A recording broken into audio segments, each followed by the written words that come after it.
Okay. All right, let's start with Jonathan, then John, Pravadri, and George, and we'll keep it going from there.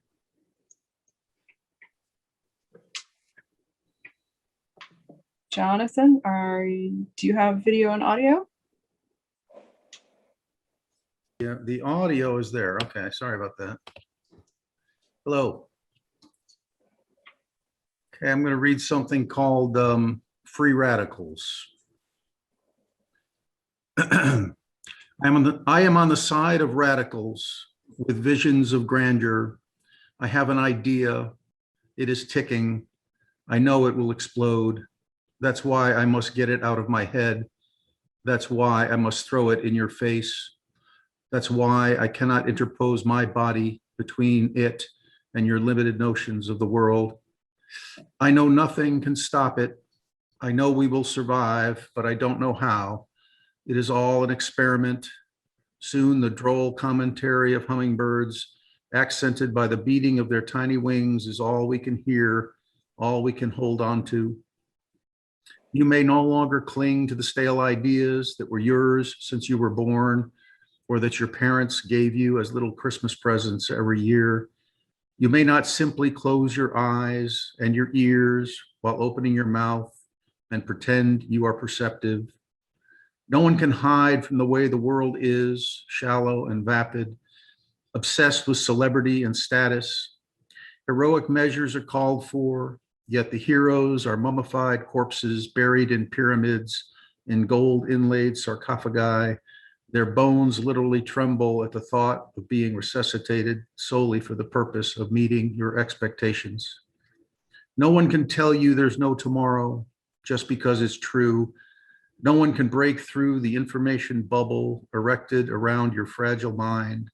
Of all the things you need to hear, of all the ideas your mind is desperate for, they are all here in this place of heresy, where the radicals are gathered for the coming storm. On the margins of insanity, we all feel doomed.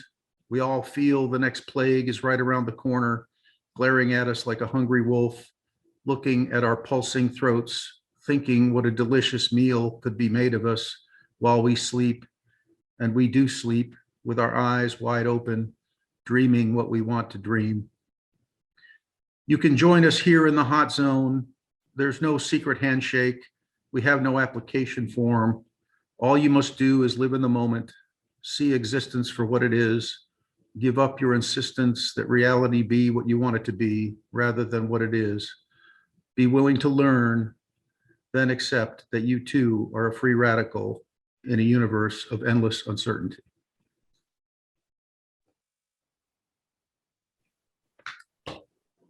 Thank you. Thank you. All right, let's move to John Simons, followed by Pravadri and several other folks. Hi, John Simons here in Honolulu. We are about halfway between Memorial Day and Father's Day. Here is a poem that I think touches on some of the enduring themes of those occasions. And this actually is something that happened in 1945. So it's stepping back into the time capsule here. This is called Heroes Come Home. Nyack, New York. A son, S-O-N, a son sensing surrender. I see him still, coming with a gentle weave along Hart Place, the street. His white t-shirt against the night. Home from the firemen's Labor Day clam bake, their annual outing, as they called it then, a beery picnic on the Hudson. Look at him, she shouts downstairs from beside the window of their bedroom. At this hour, out with those low-life firemen. Can you imagine? She continues. He came along alone, much like the path of his youth. The t-shirt's gentle glow a little closer. Steps a little too relaxed to reach the porch. The idea, coming home like this. Again, her voice upstairs. His downstairs answer. I was at the clam bake. We had a few beers. I walked home. He looked at me with glassy blanks. Didn't I take you to the stadium yesterday? We had a good time, didn't we? I nod. Another subject. Yes, we did. Watching the wartime Yankees lose to pennant-bound Detroit in a September of sudden A-bomb peace, when the Stars threw down their spears, Greenberg lining one into the right field seats for old time's sake, a Tiger back from the war, finding hometown home run glory in the Bronx, beers, cigars, wafting meat and mustard, and a giant indoor lawn, green beyond any photo, greener than Lucky Strike gone to war. Volunteer firemen, the voice from upstairs. Keep those lowlifes away from here. I sat knowing next morning would make it all go by, save the salty bathroom smell as he rinsed by early sun, S-U-N, glancing in the window, white shirt, suit and tie, on his way to work at 7:45, the man of duty who walked home for lunch and back to work and home again at 5:15, a man of measure and cautious totals, a student of slide rules and mandolin chords, ladder length and nozzle pressure, an accountant with rhythm, a fireman who marched in parades. Ball games and clambake beer stick together over the years. My draft age but essential father watched while younger men went off, neighbors' sons lost in the winter of Europe. The peace of 45 drew back early stars and hope of the coming spring.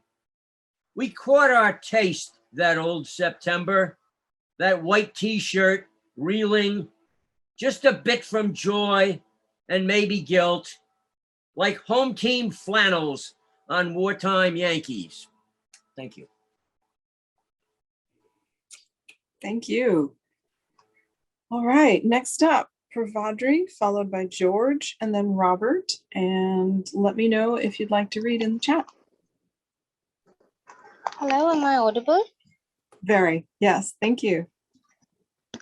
Okay, so today I have a self-written poem and I have named it How to Love. It's all about last night when you threw the wine out of anger and marched out of the house. Tears flew out of the tiny windows of my eyes. It was last night when my eyes longed your sight, my hair longed your touch, my hands longed your face, and my lips longed to get drenched in your love. As I laid down, I thought, why don't you understand? A novice in love, darling. I'm learning how to love. Thank you. Thank you. As you get older, you'll see we're all novices, like forever. Next up, George, followed by Robert. Hi, I'm 17. I'm from Toronto, and that's my introduction. And this poem is called Mockingbird. I feel obligated to have a trigger warning, rape. So if that makes you uncomfortable, which it probably should, be mindful of that. So thank you.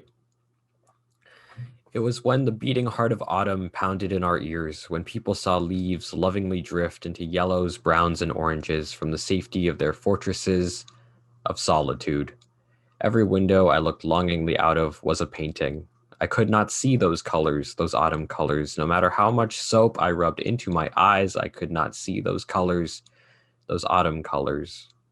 I only saw the whites and blues on people's unidentifiable faces. I only saw the reds on signs that read, "Do your part, stay 6 feet apart." I was in my private hell, letting days slip out of my fingers like sand, but then you called out. I heard your song, Mockingbird. What a moving melody had graced my heart, moved me through time. I felt like I'd aged 10 years in 10 seconds when I read those messages. I've known you for a long time. You're a leading actress in some of my fondest memories, memories that remind me how good times can be. I want to rewatch them without knowing what comes next, but I can't. I can't unhear your song, Mockingbird. Everything just sounds like noise now. Poetry, grades, university, all go in one ear and out the other. I wish I could mute the whole world and throw away the remote. My clockwork orange eyes have been torn open with your song, Mockingbird. I wasn't able to see autumn colors. Now I can't even see quarantine colors. A mockingbird dies and then it's all just gray. You're still here, but you're not the same. This world leaves no good untainted, no pure skin unstained. Mockingbird. I don't feel comfortable writing out what you told me on the page, but I bet I know people that would hear about that horrible thing and ask, did it feel good? Thank you. Thank you very much. And welcome to Public Poetry, George. Houston is a great, diverse place for poetry and poets, but it's also just lovely that through this virtual connection, we can be international. We can be everywhere. So Thank you for good having to me. see you. All right, Robert, I see you look ready. Hi, everyone. First time here. Can I read two or am I limited to one? One per customer, sir. Okay. Glad you asked. Okay, thank you. So this is inspired by, as a middle-aged dude, the effect of young people and the younger generation on me lately, the challenges, the promise, and the mystery of it. So this one's called Young People Performing in a Small Theater. You sang me songs that afternoon. You sang me songs that afternoon, and you told me your stories, the anorexia during your teen years, your self-hatred. What a fiery passage that was that alchemized the dense metal of your youth, that cracked open the iron cage. And then you sang. And then you sang on that stage, and you emerged like the mother of all birds, like the daughter of a king. The theater could not contain the heartbroken, heart open, shimmering river. The dam broke in the middle of the middle row. You sang, and then you sang. And you saw me in my deepest vulnerability. We cried together, you under the lights, and me in the dark seats. Thank you.